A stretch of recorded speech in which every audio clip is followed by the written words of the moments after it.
Yeah, so full disclosure, I'm not at my normal home office, so I have two laptops, not two screens, so bear with me here while I get set up. I think you can see that, yeah? Yes. Now we can. Okay, cool. All right. Okay, so that's good. And then I have two Teams meetings set up. So all right, ready to jump in. So happy Friday, everyone. I am so pleased to be here today to talk to you at the Inflow Workshop 2, all about networking. And my presentation will be specifically on means and methods that I've just kind of cobbled together along the way. My name is Brittany Burch. I work for a company called IO Utilities that specializes in innovation. And if you're wondering who I am and why I'm here talking to you today, I will get into that right now. So I started my career off at the Water Environment Federation, aka WEF, who actually started the Inflow program at a national level a couple years back. And I worked in the marketing department where part of my role was to go to trade shows and conferences all across the country and sometimes internationally. And at those events, I would staff our exhibitor booth or maybe manage a pavilion of exhibitors. And sometimes I would have to staff those all by myself, even when I was brand new to the working world, which was a little bit scary, but I definitely learned a lot along the way.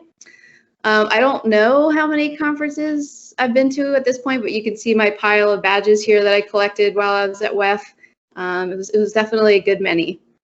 And then back in 2015, I left WEF in the East Coast, joined my current company, and moved to the Pacific Northwest, where I didn't know anyone except some family members. So I basically had to build my local professional network from scratch. But due to my experience at WEF, I knew what a great resource the state level member associations were.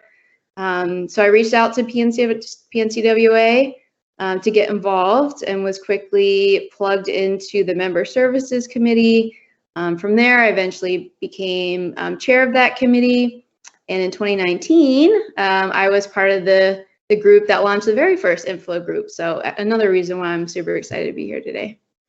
All right, so enough about me. I would like to hear from you all really quickly. By means of a quick poll. And I also mean the other speakers and the facilitators as well. So I'm going to quickly ask you to either pull up a browser tab or even on your cell phone, if you type in menti.com and type in the code that you see up there.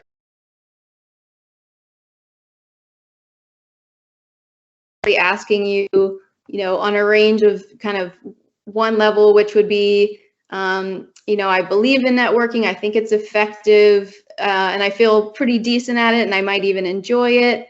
Maybe you think networking is worth your time, but you don't feel super confident. Maybe it gives you a little bit of anxiety. Maybe you think the jury's still out on whether it's worth the time, or you're kind of indifferent on it. Or maybe you think it's not worth your time and you're just not into it. So I'll give you a few seconds to collect the responses, and I'm gonna exit out of this and pull up. Fingers crossed this is gonna work. Yay! Okay, I see some responses. Sweet. All right. So okay, I actually thought most people would check number 2, which now it's leading ahead a little bit. Awesome. Well, I'm also curious if anyone has a response here that I didn't capture. So if you're an other, feel free to put that in the chat. I'd be curious to see where you land. For me personally, when I started out my career, I definitely landed in that number 2 camp. I saw what kind of good networking led to, just pretty awesome things, and long-standing connections. Like Candace said, it doesn't always have to be about leveling up or whatever. Some of my closest friends I've met through the water industry. So anyway, I knew it was good, but I just wasn't super confident in kind of my ability. And if I were to venture a guess, I think a lot of us struggle with networking because it's perceived to be, a soft skill, meaning it's not technical. We assume it's not something that can be measured or studied or completed by solving a problem. But I'm here today to tell you that you can absolutely approach networking like you would any problem by breaking it down into steps, which I will get to here in a moment. But I just wanted to pause and tell you something else that's really frustrating about soft skills, which is putting together a presentation.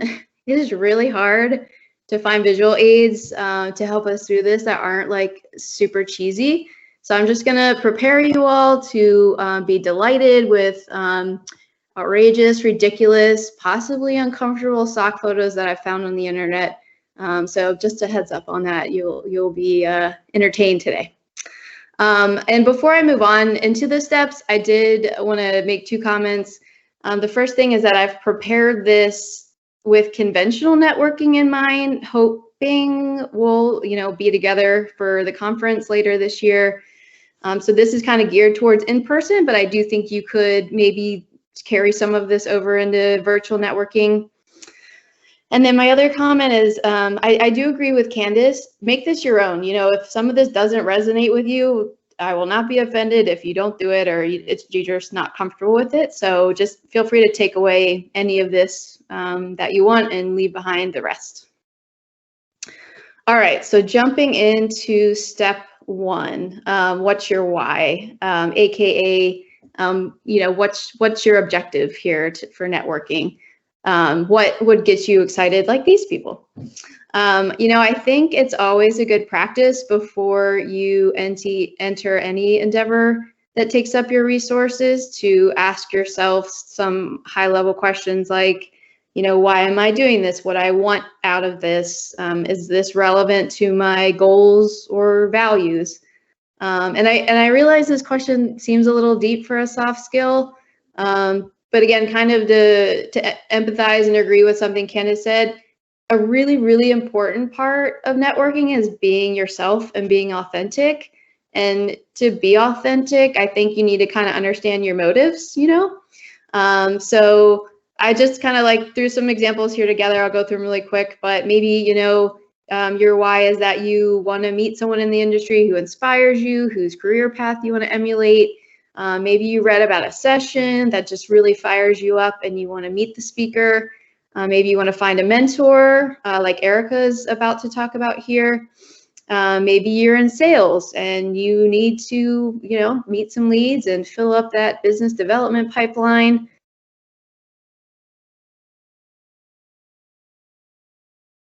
You might have to put together a trip report, which essentially summarizes your productivity and kind of justifies sending you to that event in the first place.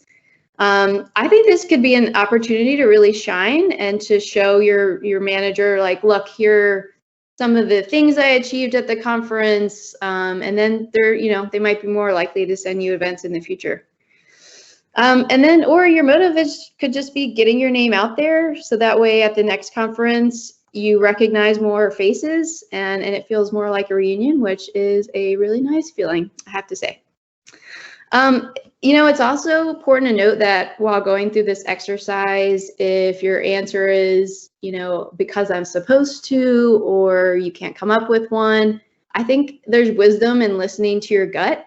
And maybe you're just not in the place in your life where you feel super comfortable really hitting the pavement and getting yourself out there. And that's totally fine, so maybe for this round, your why is just you want to get a better feel for the water industry, or maybe you just want to get to know your inflow crew a bit better. Totally fine. I just think kind of having that in the back of your mind while you go through it is helpful. I flip-flop a bit between making goal setting next or homework, but I think to kind of get the lay of the land and understand all the opportunities that are out there to you, I think it's important to kind of do your homework first and then set a goal. So I also think this is one of the most important steps for setting yourself up for success. I know, Candace, maybe you thought you didn't want to, homework didn't work for you. For me personally, I don't really feel confident unless I've done some prep work. So for me to have a good event, like to me, this is essential, but again, to each their own. And yeah, it might seem a little silly to kind of do homework for networking. Like what kind of homework could you possibly do? Also, it might feel just a wee bit stalkerish. Be looking people up on LinkedIn, and I totally get that. Also, get ready for the weirdest stock photo of today. Tied for first. There's another one later that's equally weird. But anyway, yeah. But rest assured, this is common practice. We all check each other out on LinkedIn. It's totally okay. And you know, the more conferences I go to, I find that again, doing homework's really important for productivity. All right, so in terms of steps, what I do first is I look at all of the event material. So I usually start with a schedule just to kind of wrap my head around what's happening at what time, what's the start date, what's the end date, you know, those sort of things. I'll then look at the technical program to see what sessions stand out for me or what, you know, speakers stand out to me. And also look at the exhibitor floor plan, which is another, you know, important piece, I think, of a conference. And I do this as soon as it comes out. The more time you can give yourself to set things up and get the ball rolling, the better. Especially as it gets closer to the conference, it gets crazy for some reason. I don't know what happens, but you lose track of time. And you know, there's just so many events that happen at a conference. It's impossible to attend them all. So by knowing what's happening in detail, you can kind of pick the you know, things that are most important to you and block off time. And when I say block off time, I mean ideally putting it on your calendar with other key pieces of information such as the address, the building name, the wing name, room name. I mean, convention centers can be really big. So as much information you can get in there as possible is going to help you out. If you're meeting with someone, you know, invite them to your calendar invite just to have that extra coverage. And I'd also recommend getting both of your phone numbers in there. So that way, if one of you are running late or you can't find each other, you can just, you know, call or text. To avoid running late, I'd recommend buffering extra time around those meetings and also showing up early to the conference, like the day before, maybe during workshops if you're not attending a workshop, and just walking around to get a lay of the land. Just kind of, you know, takes one thing off your plate when you arrive, so you're not rushing around like, oh my gosh, where's this room? So if you can, highly recommend. While you're going through the program, you might find someone that you want to meet who's giving a presentation. You know, might want to put that in your schedule as well. All right, so practice your pitch. And when I say pitch, I don't mean, you know, you need to have this really elaborate 5-minute, you know, presentation in your head ready to go. But if someone says, oh, hi, what do you do? It took me a long time to like say this in a way where I wasn't super nervous or like, I don't know. So yeah, just, you know, regardless if you're coming at this from business or personal, just being able to summarize what your background is, what your skills are, or if someone asks you like what your company does, being able to articulate that pretty easily and kind of like what makes you different from others. I'd also recommend going through it, and I'll just share a personal funny story here of not procrastinating. So at the very first trade show I went to by myself, I had printed out all these materials to like study, you know, about all the services and benefits and magazines and events that my company was hosting. And I waited till the last minute. I was like frantically studying on the bus on the way to the conference. And I guess someone saw me because they came and visited the booth later and they were like, oh yeah, I saw you studying on the bus. You must be new. It was so embarrassing. And so anyway, lesson learned there. Take my advice and don't wait till the last minute. And then, this goes back to kind of the LinkedIn stuff. If there is a person you really want to meet, I recommend checking them out, on LinkedIn. Just see what schools they went to, what they got their degrees in, what their professional history is, maybe if they listed any volunteer activities, or maybe they had a personal post lately. I think while looking at someone's accomplishments could potentially be intimidating, I also think it personalizes them, especially if you can find things in common that, you're like, oh yeah, they're human just like me. They went to UW. So recommend that. And don't worry that LinkedIn tells people when you've looked at their profile. First of all, let's be real, it's flattering. We all like to get those emails that say people have been looking at your profile. Also, that's what LinkedIn's for. So again, I wouldn't worry about that. One thing I would recommend while you're on there, and I think Candace kind of alluded to this, but see if you have any common connections who might be able to introduce you. That would be just kind of really nice, and try to set that up in advance, because like I said, it gets really busy before conferences, and so if it's important to you, try and get that on both your calendars sooner than later. Business cards, they probably have virtual ones now that you can just scan. Printed ones are super inexpensive and they ship pretty quickly. I just recommend this because, I've had situations before where someone asked for my contact info and I just didn't have it, and that's not a fun feeling. And my last suggestion, which is also a request, is to please visit the exhibit hall and plan to visit the booths. Typically exhibitors are kind of set aside in a big room off to themselves, so you might not think to visit them. Take it from me, especially during the sessions, it gets really quiet and lonely in there. And these exhibitors are a big part of what keeps the conferences and the organizations themselves running with their financial support. So show up, have some good questions ready to ask. I'm sure not only would they appreciate it, but you might find some potential solutions for your company. Okay, so you've figured out your why, you've done your homework, you fully understand all of the opportunities that lie ahead of you. Now you can set a goal or goals. And the reason I personally like to set a goal is because if you leave me to my own devices, I'm going to hang out with the people I feel most comfortable with.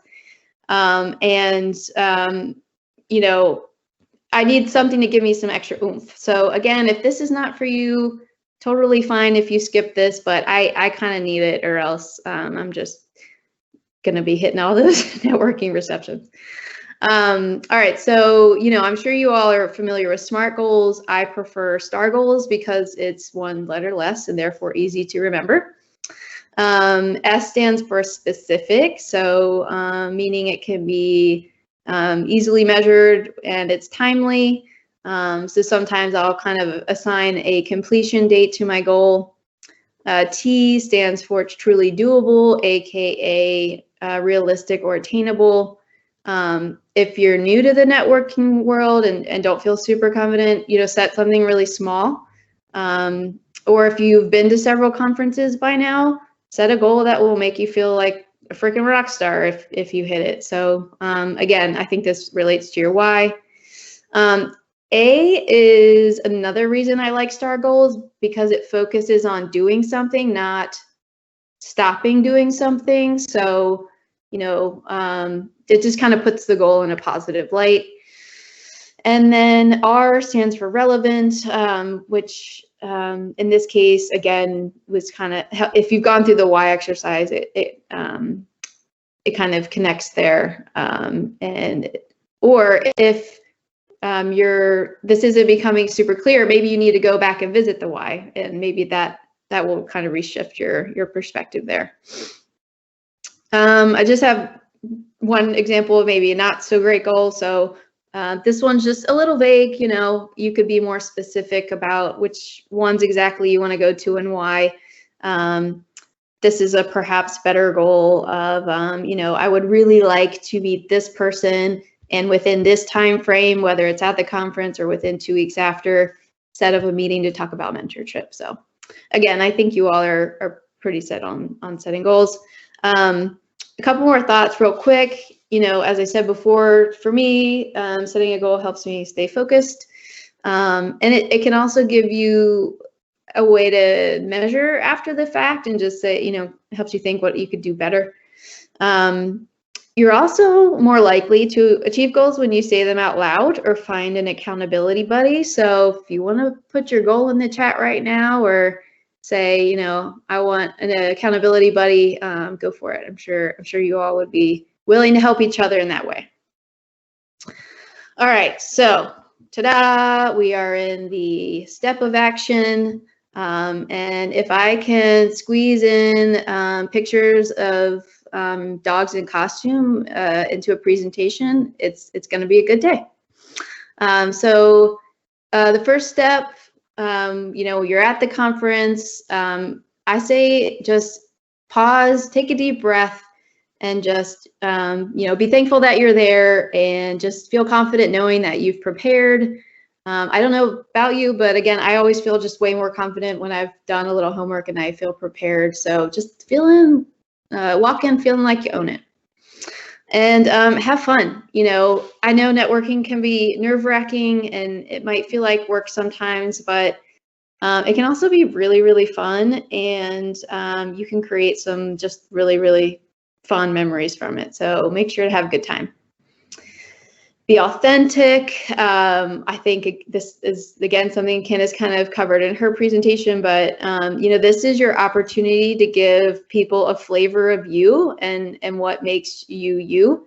So leave them with a unique imprint of yourself. And so again, I think it's good to have that kind of why in mind, so you don't have to feel like you need to be someone you're not. This is a seemingly obvious one, but remember, it's a professional event, so be professional. Watch the alcohol intake.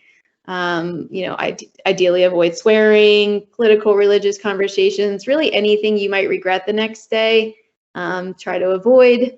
Like my story from the bus, there's a lot of people at these events, and there are sometimes people watching, so just something to keep in mind. There's also a good chance at conferences that you'll get sidetracked. I mean, there's so many things happening all the time. You might bump into someone in the hall that you haven't seen in a while. So totally fine, things happen. But if you are running late, especially to a meeting with someone, just make sure you communicate with them. That's where those phone numbers come in handy.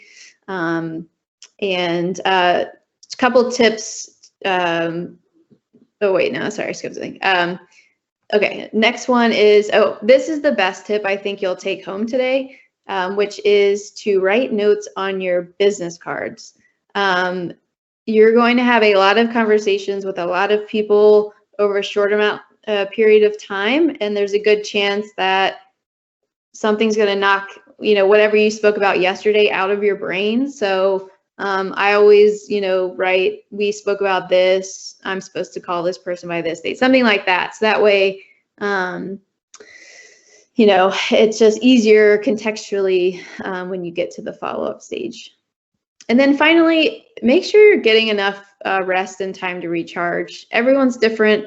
You might be one of those people who can just network for 72 hours, or be at a conference and just kind of be lit up by other people, and that's totally fine. But if it's something that kind of drains you a little bit, and you do need that time to recharge, make sure you buffer time in for that and do what you need to do to reset. So whether it's exercise, sleep, watch TV, veg out, just take time to do that. All right, I wanted to tackle something really, really quick that we've all experienced, which is awkward silence. Give me, if you've been through this, give me a quick show of like raise your hand emoji. But I think the first thing to do when you're in this situation is just kind of accept it. It's a part of life. It's okay. Awkward silences are really not that big of a deal. They might feel a little bit uncomfortable in the moment, but maybe the silence will open up some new string of conversation. And if it doesn't, that's completely fine. I think the more you work it up in your brain, the scarier it gets. So just, it's all right. I think something I try and do is to have like a back pocket list of questions that are kind of light and topical that you can ask, like, what's been your favorite session so far? Or, did you catch the opening general session or the ops challenge? Are you a part of a PNCWA committee? Just things that could kind of get that ball rolling again. You could also look around, use the room for inspiration. If you see someone sitting by themselves, pull them in and make some introductions. I think it's almost sometimes equally uncomfortable to be by yourself at these events. So you might be doing someone a favor. And then, decline.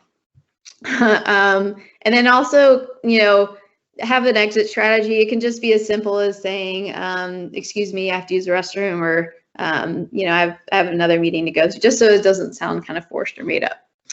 So that's enough on awkward silences. Now we can jump into, I think, just an equally important step in the grand scheme of things, which is, for the love of all things holy, please follow up on any leads that you've worked so hard to get, especially if they're related to your goals. Most likely, if you're like me, you're going to be completely exhausted. You're going to want to maybe like crawl into a black hole and just need some decompression time. So what I would do to kind of help yourself to make sure you commit to this follow-up step is that you will unlock ninja status if you follow up right after you have the meeting. So say you just walk away from someone at the conference, shoot them a quick email and say, oh, hey, we just spoke about that. Within a couple weeks time, we'll set up a meeting about this. And then it's just done and you don't have to worry about it later. And it's also fresh in both of your minds. Or, you can also just block out time on your calendar immediately after the event to make sure you can dedicate to this. And you don't have to send a bunch of emails the day after. You can maybe just draft them to send later. But again, you don't want to see that stack of business cards on your desk a couple weeks later and be like, oh man, I've worked so hard for those. So anyway, do make sure you follow up. Let's see, it talked about that. Okay. Oh, wait. Oh, yeah. I already mentioned this before, but in the email, make sure you include important details about your conversation. So here we are. We're at the last step, everyone. Worked really hard for it. And so, yeah, just relax, reflect, maybe eat some toilet paper. Again, I think this is maybe tied for first oddest stock photo ever.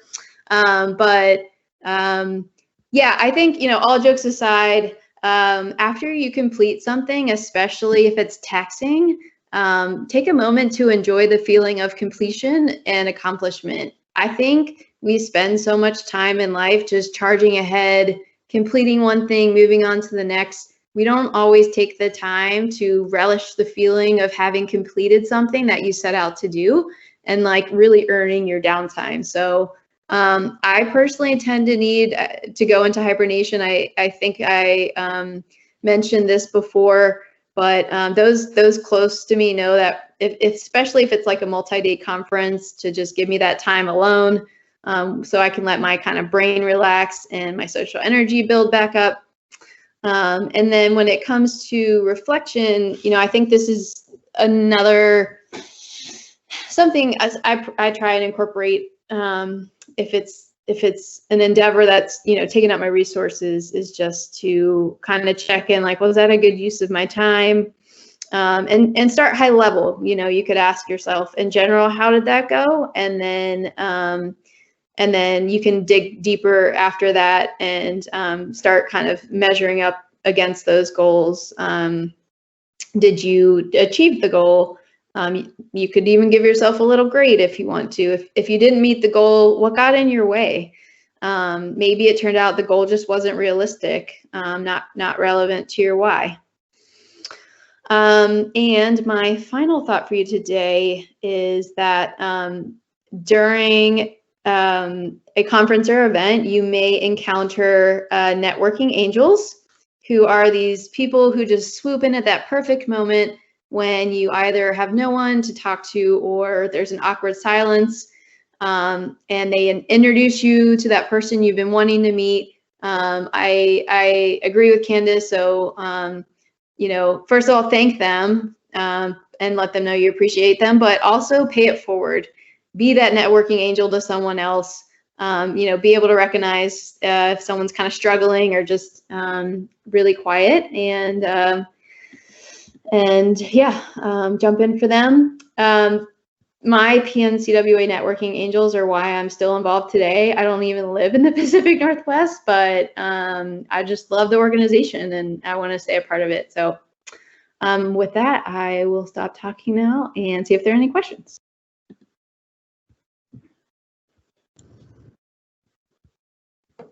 I have a question, and this could be for both of you or anybody, but one of the challenges I have with conferences and other networking opportunities is choosing who to follow up on, because there's usually a lot of interesting, potentially connected people that I had good conversations with. And so choosing who to follow up with is a big challenge for me. Do you have any tips? Yeah. I feel like I sound like a broken record, but I would go back to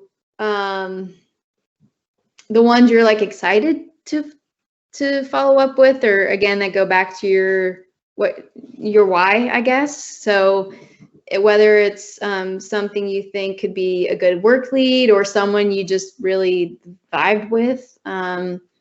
Just again, this to me would be like a gut thing, but yeah, trust me, I've definitely had some of those business cards. You're like, I don't even remember meeting this person. I don't remember what we talked about. Like, so yeah, I think it's okay to pick and choose, unless you said you would, and then in that case, I always try to do it.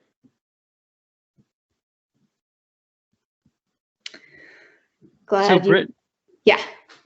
So Brittany, I got another question for you, and Candace answered part of it, so I'm going to read them both, and then I'd love to have you just expand a little bit if you could. You brought up a really great point about having a business card to hand out at the conference. And so my question is, like, what should I do if I'm a student or if I just don't have a business card? And Candace offered up a piece of this, which is that she's seen students have business cards and it really made a big impression. There's apparently companies online that allow you to design your own cards. Do you have anything that you could add to that? Totally. So Vistaprint is coming to mind. And like I said, they're really, I think you can get a set of business cards for like $20. You can design them the way you want. Obviously putting your contact details are really important, but like I said, it sucks if someone asks you for your information, especially if it's someone you wanted to meet. And then you're like, sure, let me write my phone number on this thing that you're probably going to lose. You know what I mean? So to me, it's kind of just like $20 well spent, just having that kind of backup thing. I think it's worth it. But yeah, there's a lot. If you type in Vistaprint, I'm sure you'll get like 80 other options of companies. Costco, I think, does business cards. They might not be as nice looking, but a lot of options out there. Yeah, I'd like to add Vistaprint is great. And when I was in that situation, that's who I went to. And I bought this big stack of business cards for like $20. Just so it works. Yeah, definitely. I didn't see anyone putting their little goals on there. So, all right, Sam, I'm going to make sure you and Brittany keep the group accountable when you get closer to the event to see if they pipe in with some of those. Yes. Brittany? Yeah. I was wondering if we could hear your pitch, your personal pitch. Yes. I should have known this would come up. Yeah, so if you were to ask me about what I do, my name is Brittany Burch. I'm head of tag and programs at IL Utilities. I am responsible for the overall wellness of our Tag Americas program. And I also manage industry stakeholder relationships with industry partners such as American Water Works Association and Water Environment Federation. So I guess that would be, what I do. And my company specializes in innovation. We kind of take the global pulse of what technologies are emerging and up and coming, and then we match make those technologies to end users who have different needs in the industry. So. See, look, I probably could use some polishing. That's something I will dedicate time to before the conference.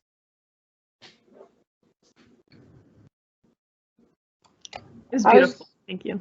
I was gonna add to just one thing that I've done with my kind of pitch is I'll kind of do it like, because I'm a very like chronological, logical thinker. So I just kind of start like, I graduated school this year and I got this degree, now working here, and just kind of do the short little kind of timeline of my life that's relevant. Yeah, I think that's also, I think, helps you. I always like telling a story too. It makes it feel more personable and less like you're just reading a list of bullets, even though that's what my entire presentation was bullets. But yeah, I don't know. I think like chronologically helps for sure. It helps you like not forget things too, because then you can think step by step. I have a follow-up on that question. So also thinking about these conferences, our audience, would you say it's more technical based? Because, for example, like with my pitch, if my mom asks me what I do, it would probably be a different answer than if I were talking to somebody at a conference. Do you think like to just keep that in mind? That's a great question. Totally great question. I think it's important to, if you can, do like professional skills, but then just a little flavor of yourself, like what fires you up or what you're passionate about as well. Especially, I don't know about you guys, but this past year, I think there's been more of a kind of emphasis on who we are as human beings and people. It's less so that we're these robots that just show up for work every day. So yeah, if you can kind of like strike that balance, I think that's like the secret sauce. Yeah, and I did like what you said about like telling a story too, not just listing things. Yeah, it's hard, but I think it also like people remember it a little bit better, Mm-hmm. Thank you. Yeah, great questions. I think, Leslie, if you don't give too much detail, it invites them to have a further conversation with you instead of just losing them from the very beginning too. Right. I like that. Give them a little taste. You need to figure out that balance. You'll also find people that have like the similar, like maybe a similar job, and you'll be like, oh, I do like this kind of similar thing as you, and then you can kind of talk about that and expand more on that. Yeah. Cool. Well, thanks everyone. Appreciate you letting me chat with you today. And I think, oh wait, we're gonna take a break, right? Yes, we are going to take a 5-minute break if there's no more questions. All right, well, let's take a break and we'll come back here at, let's say, 3:38, and then we'll get ready to hear from Erica.